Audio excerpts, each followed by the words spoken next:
I always feel, I've had so many challenges in my life. Whenever there was a blow, I always came out of it stronger. And I feel any crisis is a huge opportunity to grow and to show that you're different.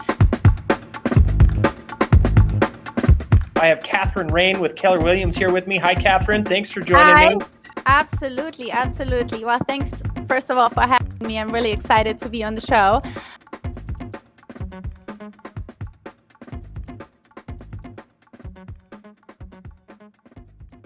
Virtual open houses are nothing new, right? We've been doing those for years. I just had to take it to another level. I record the Facebook Live one time. So I go to the property, I record it, and then once I have it one time, I don't need to do it again. I just premiere it, which is also an option through my Facebook business page. And we've had every week now 50 virtual open houses. So it's been really great. I go through it. Like I have a tripod, a selfie stick.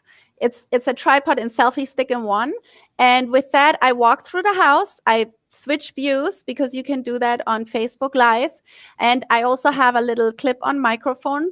One thing that I really want to point out to everyone that's watching is don't prepare too much, because if you prepare too much and you're never ready to do it, you're not going to get anything done. So number one, perfection is totally overrated. So just jump in it, just do it. A few tips that, I have a video class that I created, and we're going to give out the code later so you guys can sign up if you're interested. One of the things I tell people always is go slower than you think is possible, right? The human eye can't go really fast on video. It can't follow you. So always make sure to go extremely slow for the people so they understand and they see the details. More important than the house, I always find the lifestyle. And this is what I'm really good at. So when I'm at a house, I first start in the street. I talk about the neighborhood. I talk about what comes with the house, because people don't buy the house just for the house. They want to know, what can I do there? What is close by? What schools are close by? What lifestyle can I afford when I buy this house? And I find this very important. And a lot of people miss that. They show the house. And for someone that sits in a different state that's not familiar with the area, the number one thing they want to see is, what can I do in the area? And, I'm right now a buyer myself. I'm trying to buy a house in North Carolina in the mountains. And every house that I look at online, I'm not looking at videos necessarily, because most of them don't have videos, but I'm looking at the photos, and none of them has any lifestyle photos. It starts like with the interior of the house. And then the last picture is the view. I want to have the view first. So, I find it very important to talk about the area and just be authentic. Just be a real person, because people don't want to watch a Hollywood movie. Otherwise, they would, watch a Hollywood movie. Right. And if they want to watch you, then it is because you're authentic, because they trust you, and because they like you. So just keep that in mind and smile.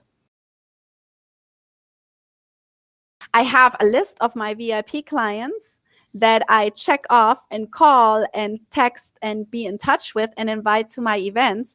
And that those VIP clients are 175. Okay. My total database is 12,000 people. But I focus more on my VIP clients. Everybody that has bought or sold or rented a house with me is on that VIP list.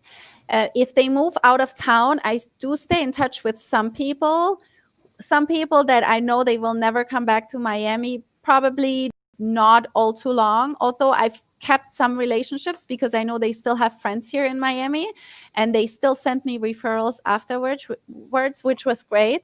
So I just started one day, and it took forever. It's not something that you do in one day. I had to create a list. I took all my sales from Zillow, and then I put together the contact information, the email, phone number, and I put together a list. And there's still email addresses that bounce back that we then print out, and we're like, highlight red, find the right email address. So it's a work in progress. And but it's just basically past buyers and sellers, or people that are your biggest fans. There's people that might not have bought or sold with you. Like I have one lady, she's in my son's PTO, and she sends me a lot of referrals, and I have never done business with her, but she's on my VIP list because I know she will be sending me more business. So, it really depends. Some fans, you have fans. Like everybody has a fan club, right? And I have a book. I have, like those leather diaries. So I glue in business cards, 2 per page, and mostly of people that are not in the real estate business or are not realtors in Miami. So anybody in the building could be a potential client or send me a potential client. So one of the guys in the building, he does like telecommunications for hotels. So I know a lot of people that own hotels in Miami. So I referred him to all those people to see maybe they can do business together, right? And I have him in my book.